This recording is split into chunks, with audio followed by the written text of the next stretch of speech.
தெய்வம் நீ என்று உணர் யூடியூப் சேனல் உங்களை அன்புடன் வரவேற்கிறது.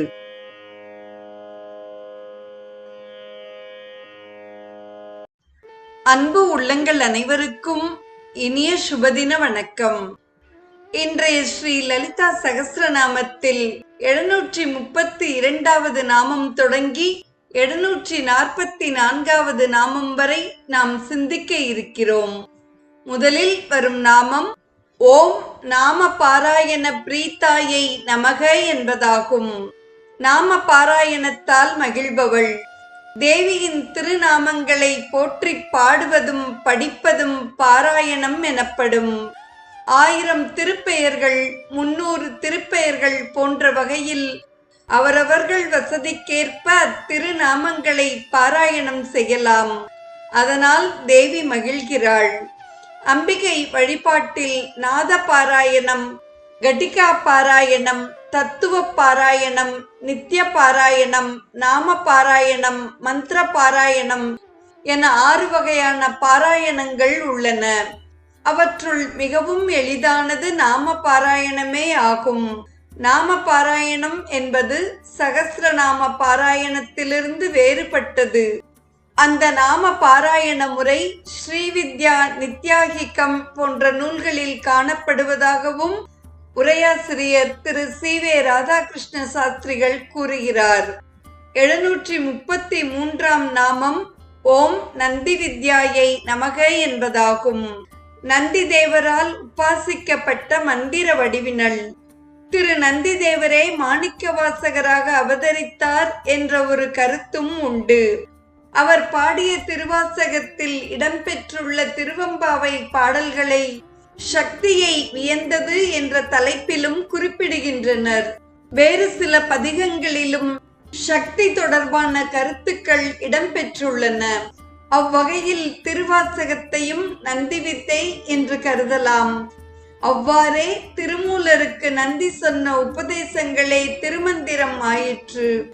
திருமந்திரம் என்ற சொல் ஸ்ரீவித்தை என்பதன் தமிழாக்கம் போல் தோன்றுகிறது என்று கூறுகிறார் உரையாசிரியர் பருத்தியூர் டாக்டர் கே. சந்தானராமன் அவர்கள்.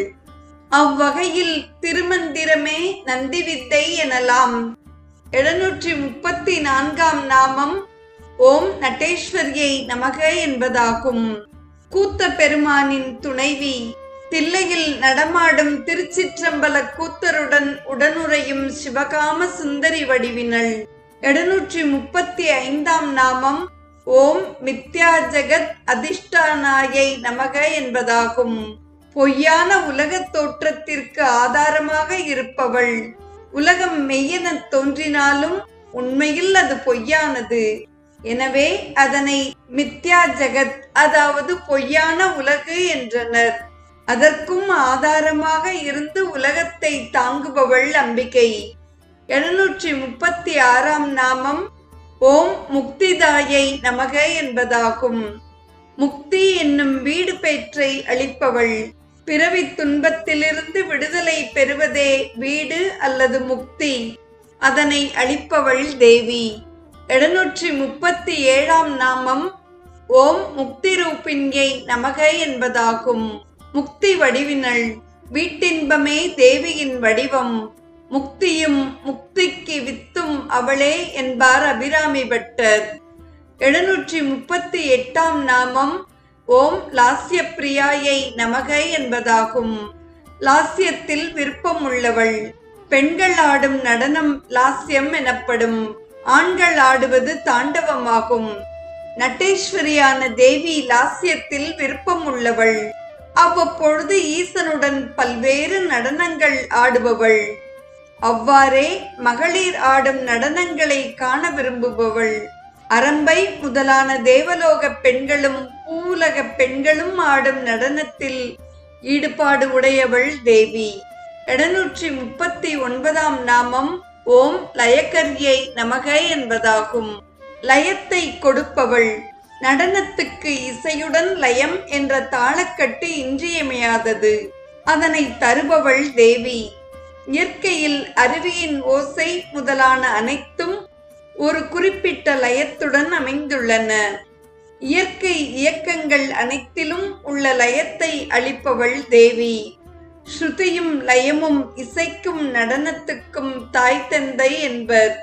நாதஸ்வர ஓசையிலே தேவன் வந்து பாடுகிறான், தேர்ந்து வரும் மேளத்திலே தேவி நடம் ஆடுகிறாள் என்று கவிஞர் கண்ணதாசன் அவர்கள் இதனை மிகவும் அழகாகவும் எளிமையாகவும் பாடியுள்ளார்.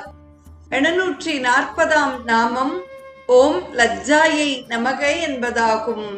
நாணத்தின் வடிவினள். பெண்களின் இயற்கை பண்பான லஜ்ஜை அல்லது நாணம் அம்பிகையின் அம்சம். நடனக்கலையை நம் முன்னோர் மோட்ச சாதனமாக கருதினர்.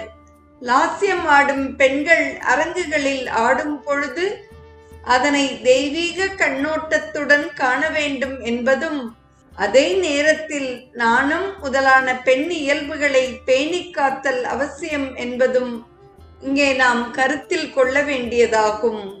ஹ்ரீம் என்ற வித்தெழுத்தின் பல்வேறு பெயர்களில் ஒன்று லஜ்ஜா. அந்த வித்தெழுத்தின் வடிவானவள் தேவி என்பது மற்றொரு பொருள்.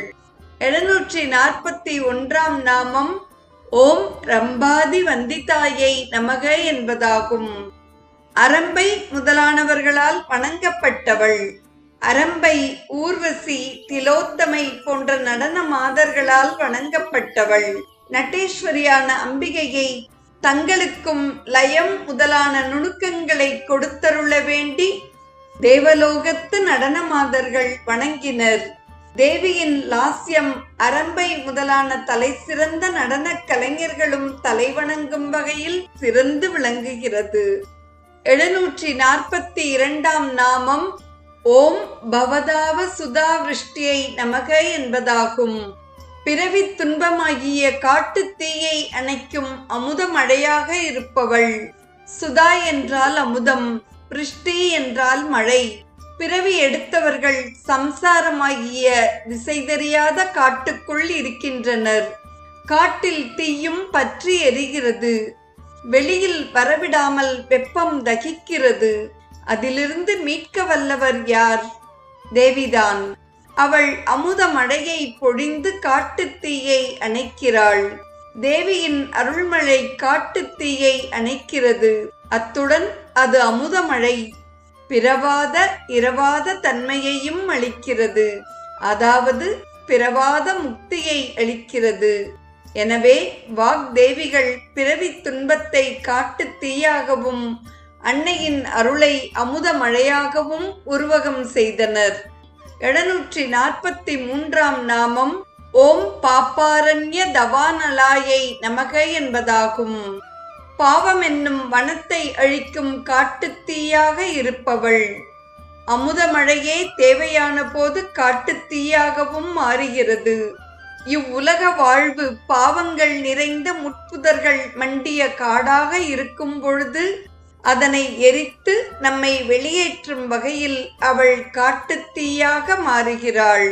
நிறைவாக வரும் 744ஆம் நாமம் ஓம் தௌர்பாகிய தூல வாத்தூலாயை நமக என்பதாகும். துர்பாகியமாகிய இலவம் பஞ்சை பறக்கடிக்கும் சுழற்காற்று போன்றவள். அம்பிகை என்னும் பெரும் தீ சுழற்காற்றாகவும் வடிவெடுக்கிறது. துன்ப அனுபவங்கள் நம்மிடம் நிறைந்து உள்ளன. அவை பெரிய பொதி போல் உள்ளது. அப்பொதியை நம்மால் அப்புறப்படுத்த இயலவில்லை. ஆனால் அது அவளுக்கு இலவம் பஞ்சு. அவள் சுழற்காற்று. இலவம் பஞ்சை ஊதுவது போல் துன்ப மூட்டைகளை அப்புறப்படுத்துகிறாள். சுழற்காற்றின் வலிமையோடும் வேகத்தோடும் வினைப்பொதிகளை ஓட்டுகிறாள். துன்பம் துடைப்பது தேவிக்கு மிக எளிது. செல்வம் எட்டும் எய்தி நின்னால் செம்மையேறி வாழ்வேன். இல்லை என்ற கொடுமை உலகில் இல்லையாக வைப்பேன். முல்லை போன்ற முறுவல் காட்டி மோகவாதை நீக்கி எல்லையற்ற சுவையே என்னை நீ என்றும் வாழ வைப்பாய் என்ற மகாகவியின் வேண்டுதலோடு இன்றைய நிகழ்வு இனிதே நிறைவு பெறுகிறது. நாளையும் அன்னையின் சிறப்பை கூறும் பெயர்களையும் அதன் விளக்கத்தையும் தொடர்ந்து சிந்திப்போம். இன்றைய நிகழ்வில் ஸ்ரீ லலிதா சகஸ்ரநாமத்தின் 732வது நாமம் தொடங்கி 744வது நாமம் வரை நாமங்களையும் அதற்கான பொருளையும் செவிமடுத்த அத்துணை நல்ல உள்ளங்களுக்கும் நெஞ்சார்ந்த நன்றி. மீண்டும் நாளைய நிகழ்வில் இணைவோம். தெய்வம் நீ என்று உணர் யூடியூப் சேனலை கேட்டு மகிழ்ந்த நீங்கள் உங்கள் நட்பு வட்டத்திற்கும் பகிர்ந்து தொடர்ந்து உங்களது நல்ல ஆதரவினை சப்ஸ்கிரைப் செய்து வழங்குமாறு அன்புடன் வேண்டுவது உங்கள் அன்பின் விசாலம்.